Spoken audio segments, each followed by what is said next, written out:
Well, ERCOT has its weather watch effective tomorrow into early next week. This mainly serves as a notification for Texans to be aware of an increase in demand. ERCOT said this does not affect grid conditions, and there's enough capacity to meet the forecasted conditions.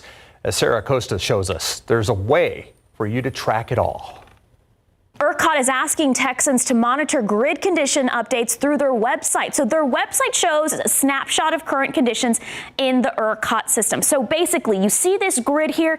This blue part is the demand. The purple part is the capacity. You don't want that blue line to get too close to that purple line. Right now, we are good. It's operating under normal conditions, and there is enough power for current demand for now. ERCOT says so far it is not anticipating power outages this summer. Headed into summer, record demand is 80 gigawatts set last July. ERCOT expected peak demand this summer of 82.7 gigawatts. Now, in just the second week of June, they expect 81.8 this Friday at 5 p.m. Since the days are getting hotter, CPS Energy is also telling everyone to conserve energy. So it's released something called energy conservation levels. They're color-coded depending on the day and have ways to help you save energy and bring down your electric bill costs. For example, a green day suggests to set your thermostat at 78 degrees during the day and use fans so you can be comfortable. An orange or red day will only be used if ERCOT declares a grid reliability risk. And with a week of 100-degree temps in the forecast, so both Texans and our grid could be searching for relief. Sarah Costa, KSAT12 News. Authorities say human body parts stolen from a morgue at the Harvard Medical School in Boston, then sold and shipped through the mail. A federal indictment accuses the morgue's manager, Cedric Lodge, of stealing portions of dissected cadavers and bringing them to his New Hampshire home. Prosecutors say he and his wife, Denise, then sold the body parts. The indictment also identified alleged buyers Katrina McLean and Joshua Taylor McLean. They're accused of reselling remains to buyers in multiple states. McLean, Taylor, and the Lodges are facing charges including conspiracy and interstate transport of stolen goods. Well, new airliners soon will have a second barrier to protect pilots besides the cockpit door. The Federal Aviation Administration says it will begin requiring manufacturers to include them in the summer of 2025. The barriers are like gates between the cockpit and the passenger cabin. Crews can lock them whenever a pilot steps out during the flight, for instance, to use the restroom. Right now, airlines use methods like blocking the walkway with a beverage cart. Many pilots support the second barrier rules. Some even want it applied to existing airliners and cargo planes. After yesterday's unprecedented arraignment and not guilty plea to more than 36 federal criminal charges in Miami, former President Donald Trump got back to campaigning today.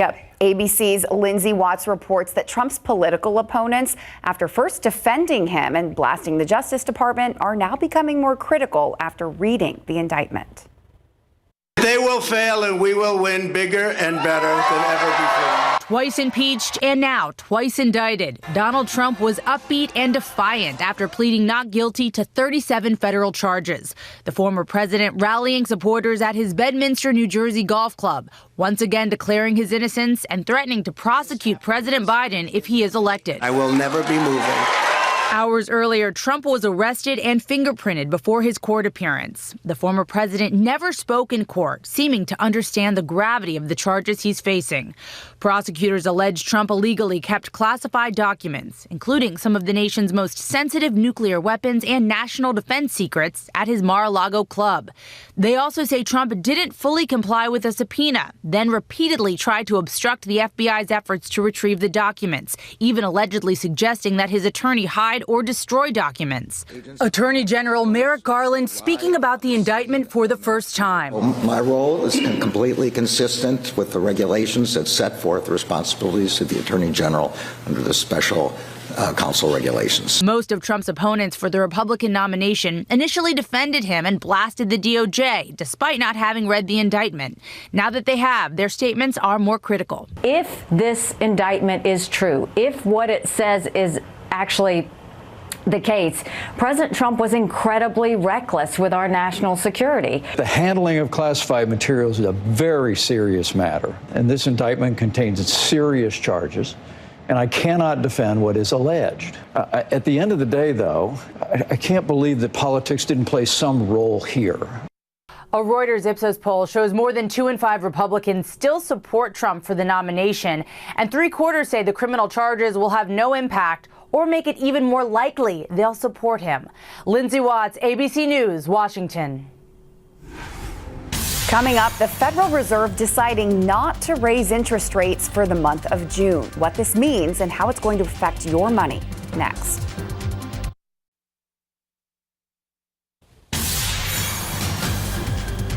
Now to your money and the economy. The Federal Reserve deciding today to put a pause on interest rate hikes this month. It's been more than a year since the Fed has actually done something like this, which is to do nothing. ABC's Morgan Norwood has more on what this means for you. After a series of aggressive interest rate hikes over the past 15 months, the Federal Reserve holding off on increasing key rates again, at least for now. We have been seeing the effects of our policy tightening on demand in the most interest rate sensitive sectors of the economy. It will take time, however, for the full effects of monetary restraint to be realized. It comes after new numbers show that inflation has cooled, but still remains at a level double the Fed's target of 2%. Inflation numbers were good enough to validate the Fed's stance of pausing from rate hikes this month in June. While the interest rate hikes seemingly helping to stall inflation, prices are still going up for many daily essentials. American households are paying an extra $260 every month for the same goods and services compared to this time last year. For example, a gallon of milk is about $4, 20 cents less than last summer, but a lot more than $3.50 2 years ago. And when it comes to consumer spending and hiring, those have remained solid too, with Americans continuing to buy despite the rise in prices. A jobs report earlier this month showed the labor market added close to 340,000 jobs. But regardless of all those gains, economists don't think we're out of the woods just yet. The fact is, we don't see continued improvement on the inflation front and some of the easing in the labor market. If we don't see both of those things, the Fed is likely to be back in the game of raising interest rates. Now, economists say that improvement may not come quickly, right? Adding that it could take a while to get down to that 2% inflation rate that the Fed is targeting, meaning more rate hikes are not out of the question. In fact, the majority of policymakers are forecasting at least 2 more quarter-point increases. I'm Morgan Norwood, ABC News, New York. Take a live look outside right now. Not as warm as maybe we expected earlier in the week. And you can definitely tell where the clouds hung in compared to parts of our viewing area where it was clear. Yes, and that's where temperatures were kept at bay today with a high of 93 officially at the airport. They were just looking at the sensor almost within view of that camera shot. Right now we're at 93. That's our high for the day. 87 at 9 o'clock midnight. We're at 82. And we'll have those low clouds filling back in again overnight and lingering through the good portion of the morning tomorrow. This time of year, we sometimes think about Saharan dust. Where's that dust? Where's it going to end up over the next 7 days? We're going to take a look at that in just a bit.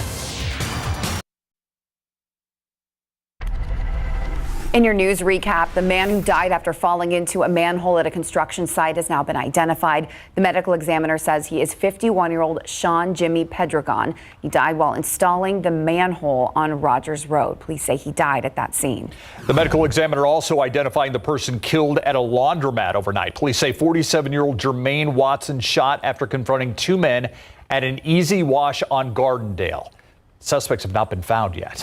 1 person dead and 3 injured after a roof of a high school gym collapsed in Houston. Friendwood ISD says construction workers were working when the gym collapsed. Officials are looking into what caused it. The state's highest court ruling that Ken Paxton's securities fraud trial will stay in Harris County. That trial originally planned to take place in Collin County, where the now suspended attorney general is from. No date for the trial has been set. Paxton indicted all the way back in 2015. And that's a look at your 60-second recap. All right, so we know that there's a little bit of haziness out there, and I think a lot of people who are keeping track know that that's a little bit of the smoke, but they always wonder, I think, is that the dust coming in? That's true. Yeah, it's that time of year in the summertime when we get the dust from Africa that moves over the Atlantic and even makes it here to Texas. And it's an annual thing, but right now we don't have the dust in the air. Take a look at where the dust is located. It's still way out over the Atlantic. You see San Antonio on the left-hand side of your screen. And going through the next 7 days, it starts to push our way. It's just our upper level heat high shunts it from really getting here. We could have some trace amounts in our sky that you probably wouldn't even notice very much, but overall, it's not expected to get here anytime soon. We do have a little bit of smoke in the air, those agricultural fires in Mexico, and our low-level winds steering that smoke right up the western coast of the Gulf of Mexico, or eastern coast of Mexico here, into south and central Texas. And so we have a little bit of that in the air. It just looks worse than the concentrations actually are due to a few other factors, including a ton of moisture in the air and the low overcast we've been dealing with and the low clouds sticking around. The real smoke, that's up in Canada. Still the widespread Canadian wildfires, and now that smoke started to drop down into the north central U.S., into parts of the Northland. Around here, we still have another round of showers and storms in parts of East Texas and especially eastward. Severe weather zone closer to the Gulf coastline, stretching roughly from Dallas to Jackson, all the way to about Savannah, Georgia. That's where we have the severe weather zone this evening and even into the nighttime hours. For us, we're too close to the upper level high. We have some instability above us. Our atmosphere is capped, though, and it's hard to actually get to that instability and get it to do anything. So we've got the heat high sitting overhead. As for the rainfall potential, just a rough estimate from one of our models. Notice how it keeps it all out of our area. There are some indications that we could have a few storms in the Edwards Plateau and parts of the northern hill country, but especially between Sonora over toward Brady to Austin, maybe even down to Blanco and possibly Fredericksburg over the next couple of days. There's that chance, but that's about it. That's, I think, as close as it could get to San Antonio. Otherwise, just hazy, hot and humid. 93 today for our high. Not all that bad, all things considered. The potential was there to get a lot hotter, but luckily those morning clouds were very stubborn and prevented us from warming up as much as we could have. So far for the month, we're 0.2 of a degree below average for the monthly temperature. It started the first 8 days were below average, near or below average, but now we turned a corner and we're in this above average trend. So that's going to be changing, but the coolest we have been so far is 64 this month, the warmest 98 degrees. We haven't even hit 99 yet, nonetheless 100. Dew point is 73, feels like 102 here in town. Stinson feels like 105, Hondo as well. Kerrville, maybe 93 degrees, but with this humidity, it feels like 100. The heat index is the real deal right now because of the unusually high dew points. Dew points well into the 70s. Usually this time of day, we get more mixing in the air, drier air aloft comes down, and these dew points drop down into the low 60s. Sometimes we even see them in the upper 50s by now. You know, this time of day and this time of year, that's just not the case. Too many other moisture sources, especially all that rain giving us the soil moisture and even from the abundant plants that we have in bloom. Anyway, 78 in the morning, 86 at noon, 100 the high temperature, but it's going to feel like it's up to about 108. Actual air temperature, 105, Crystal City, Carrizo Springs, Cotulla tomorrow, Stone Oak, triple digits, along with New Braunfels, Castroville, 102 tomorrow. So we're going to be feeling the heat, then we'll crank it up just a few more degrees into the weekend with a lot of sunshine. We will have some morning clouds just about every day. Big question is, how long are they going to hang on? I don't think they'll last as long this weekend and next week. In turn, low 100s, up to 103 by Monday. Tomorrow, our first yellow CPS Energy peak energy demand day. Conserve your energy from 2 to 7 p.m. We've got more suggestions and we break it down for you on our website, or you can scan that QR code. Yeah, it's that time of year for sure. Don't want to be cooking in your oven, as Adam's. No, that's the worst. The Buzz up next.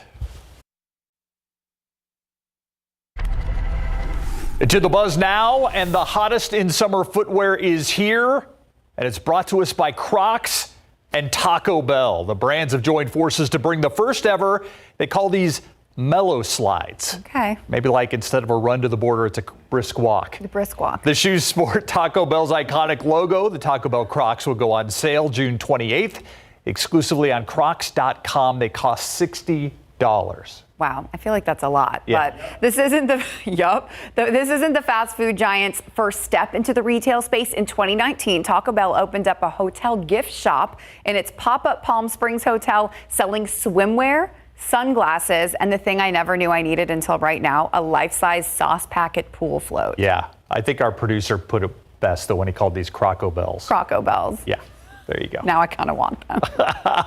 All right, it's going to be a special Father's Day at the Whipsnade Zoo in England. It's Bashu's first Father's Day with Wilfred.